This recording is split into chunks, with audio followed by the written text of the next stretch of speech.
as far as I know, electricity isn't racist. No, it really isn't. Electricity is non-discriminant in any manner or form.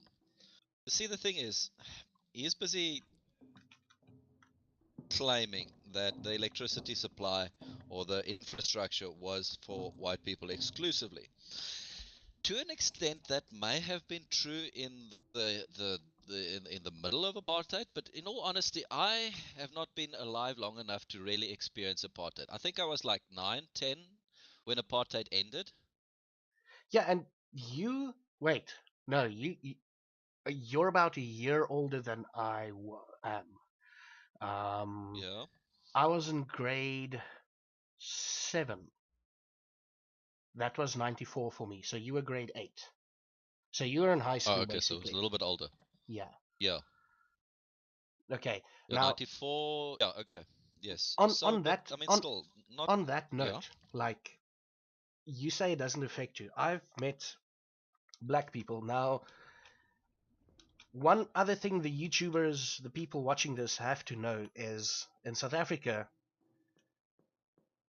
and every time I speak to American or an an Englishman, a British guy or whatever, we don't really like mind calling people black, or in America the PC term is African American, or we call them black, they Yeah. call us white, we call ourselves white, and we have the PC term is mixed race, right? We just call those people in South Africa, we call them coloreds, and they themselves call them coloreds.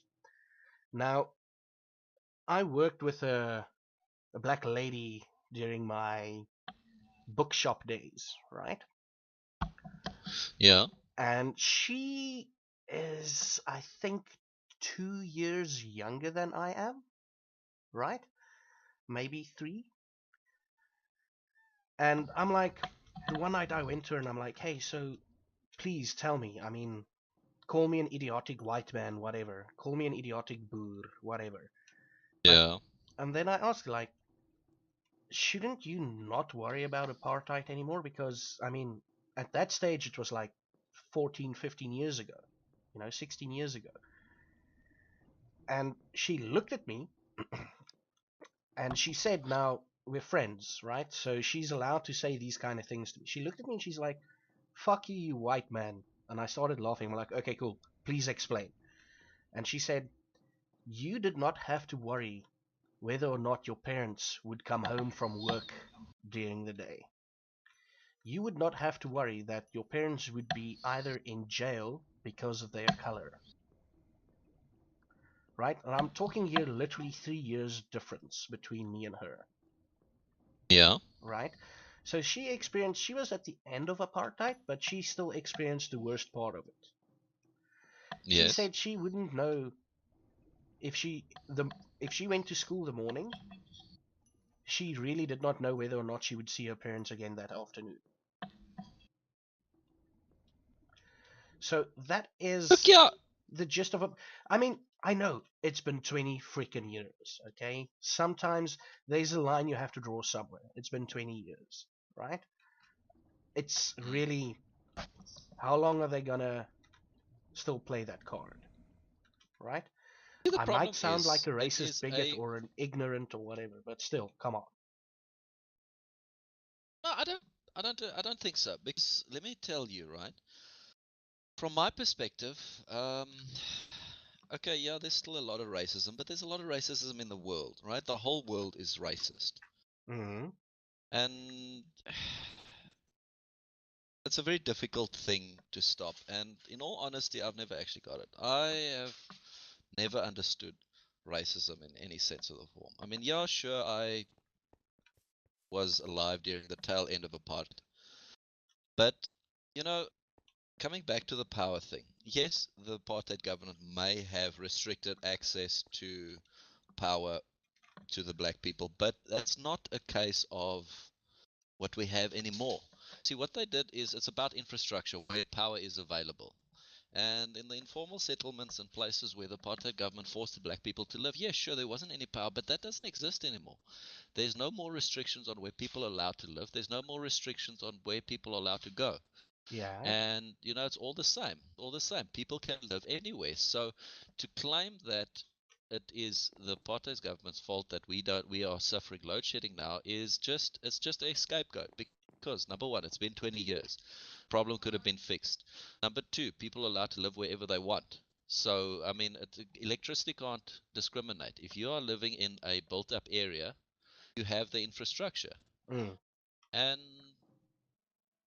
rural areas are still without power. I mean, a friend of mine, she's now living on a farm. Mm. Eskom refused to lay power there because, well, they can't afford it. So, I mean, it's not a case of electricity discriminating against color. It is the lack of infrastructure that should have been dealt with as soon as the government changed. That, in my opinion, moving into democracy, Yeah. what this country should have done is approached the problems the same way England approached their problems after World War II.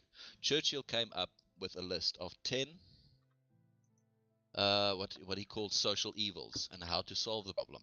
Mm. Unemployment, they invented the dole. Um, no housing, they got council housing. No medical care, they got the National Health Service.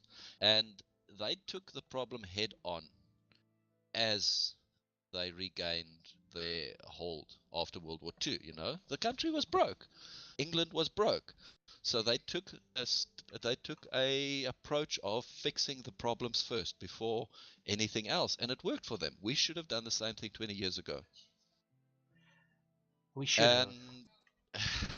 And so yeah, but I mean, we now here 20 years down the line, we're still blaming apartheid, and it's too much of an escape. I say, take the power that you have now, the freedoms that we have now, and fix the problems. And the power, electricity is one of them. We are running incredibly expensive diesel generators that were originally intended as an emergency source of power. And the only reason we're running them now is because we can't run without them. There won't be power without them. So in the next couple of years, they want to start introducing cheaper gas generators. But it's something that should have been implemented 20 years ago. And that is my main beef. That is my main beef. Okay. Yeah. And And excuses don't work. Excuses don't work. I'm tired of hearing excuses, right? I'm not responsible for apartheid, yeah. and neither are like any of the guys that I work with, right? There is no. There was a movie I once watched. It Mm. was about the Crusades, right? It Yeah. was about the Crusades, and I think it was Orlando Bloom was a knight or something. Then he Mm-hmm. says that the hatreds are about things that nobody actually remembers being offended, and nobody is alive anymore to offend. It's just holding on to old anger because it is easy. That's what I feel.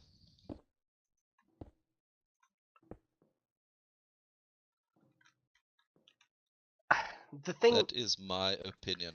it's it's a valid opinion. It's really, I mean, I really, as a white South African male, and I'm probably wrong, or whatever you want to call me,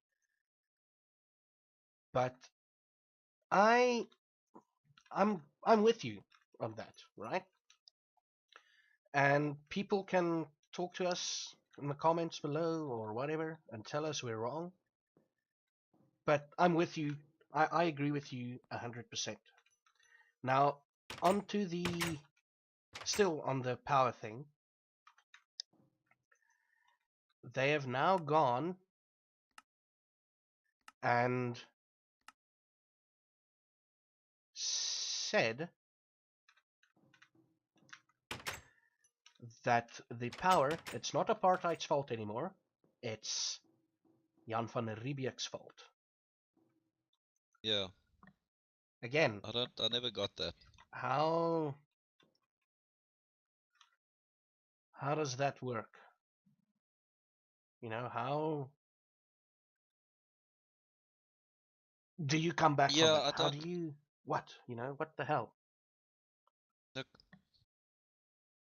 sadly, fear was a very large factor in overthrowing or pressuring the government at the time to Yeah, change, right? The ANC used a lot of fear, a lot of terrorism to get their way. Sadly, this is what a lot of them is all they know, and that's the only way they know how to control people, by making them afraid. By keeping the idea of apartheid alive, they can keep people afraid that it might come back. And as long as they've got that, we're never going to move forward.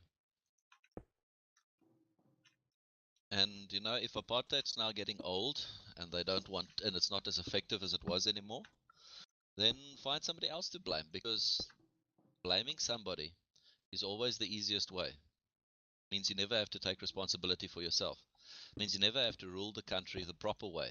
And we have possibly the best constitution in the world right now, right? The yeah, constitution makes for unbelievable civil liberties that aren't present anywhere else in the world. I mean, even with America and the Patriot Act and all of that, we have surpassed them on social freedoms or civil liberties. And people are too afraid to know their own constitution. They are too afraid to stand up and say, I have the right to do this. And if people don't stand up for their rights, then others will abuse them. I mean, what's the point of having the most advanced, most powerful constitution in the world if nobody knows it? yeah. I again, I'm 3, 4, 1, 2, 3. Oh crap. I'm of the mindset that people should just. I don't know how to say it without sounding like a total racist bigot. And again, fear. That's where it comes in, Yeah, yeah. right? Fear Too much and fear. oh crap. And I don't know. It's just blaming. They're trying to find scapegoats. They're trying to find. I don't know, man. It's just. It's a scary thing. So what this boils down to is South Africa is kind of fucked with power, and our government is blaming the wrong people, or just Yeah, blaming they don't people. they don't want to take responsibility for fixing the country. They want to just maintain control, but in all honesty, they don't know what to do with it. And the easiest answer is to just keep people afraid. That way, they'll stay in power. And you know, after a revolution, the most important thing to do is dismantle the revolutionary machine. That is what I feel. And if you take a look at all the revolutions through history, Mm-hmm.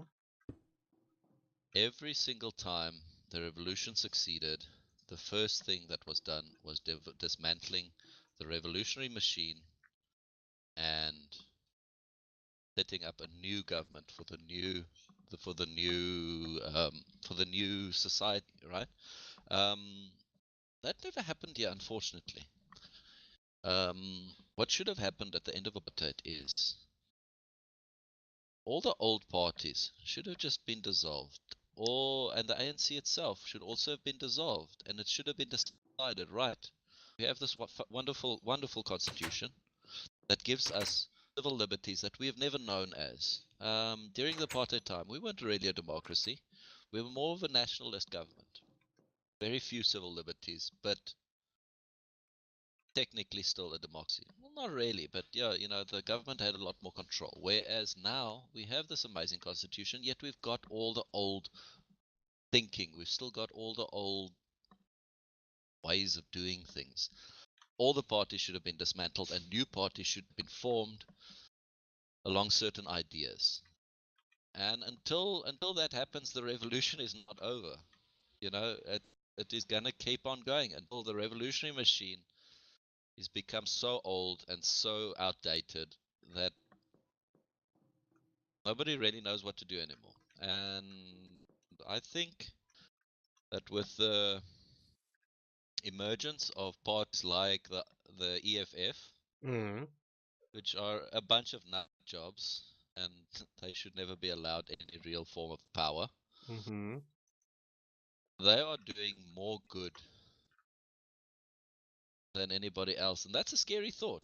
That's a scary thought that the incredibly psycho party is the ones that are actually affecting good change. It gives you an indication of how bad our government is at this point in time. Yeah. I mean, we can go into that at a later stage. And this has actually given me an idea. Oh, by the way, we should sleep.